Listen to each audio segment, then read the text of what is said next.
کہانی ہے مئی 1998 کی، جب دنیا کے نقشے پر پاکستان کو مٹانے کی دھمکیاں دی جا رہی تھی۔ سرحد پار سے ایٹمی دھماکوں کی گونج نے ہمارے وجود کو للکارا تھا۔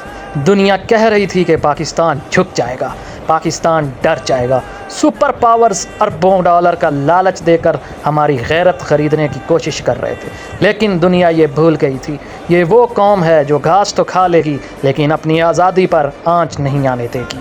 پھر آیا وہ تاریخی دن 28 مئی کا، دوپہر 3:15۔ چاگی کے سرد اور خاموش پہاڑوں میں پاکستان کے سائنسدانوں نے جیسے ہی ایٹمی بٹن دبایا، زمین کانپ اٹھی۔ وہ کالا پہاڑ، دشمن کا وہ غرور، سینکڑوں میں سفید چاندی کی طرح چمکنے لگا۔ فضا نعروں سے گونج اٹھی۔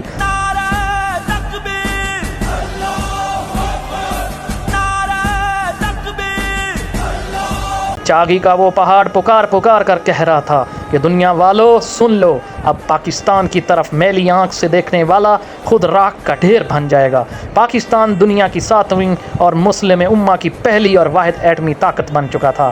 آج 28 مئی ہے، یوم تکبیر۔ یہ صرف ایک دن نہیں ہے، یہ ہماری غیرت، ہماری خودداری اور ہمارے ناقابل تسخیر ہونے کی وہ مہر ہے جو ہمارے ہیروز نے اپنے خون سے ثبت کی ہے۔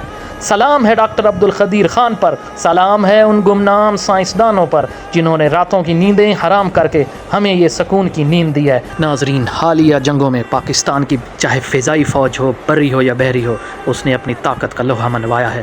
ابھینندن کی ہار ہو یا 6-0، آپ تو واقف ہوں گے اسے۔ اے وطن کے معمارو، ہم نہ کبھی جھکے تھے نہ کبھی جھکیں گے۔ آپ بھی اپنے ان ہیروز کو سیلوٹ کریں اور کمنٹس میں پاکستان زندہ باد کے نعرے لکھیں۔ پاک فوج زندہ باد، پاکستان زندہ باد۔ ہم صرف اس کو یہ کہنا چاہتے ہیں کہ نہ ہم تمہاری طاقت، نہ تمہاری مکاری اور تمہاری جارحیت سے مروب ہونے والی قوم ہے۔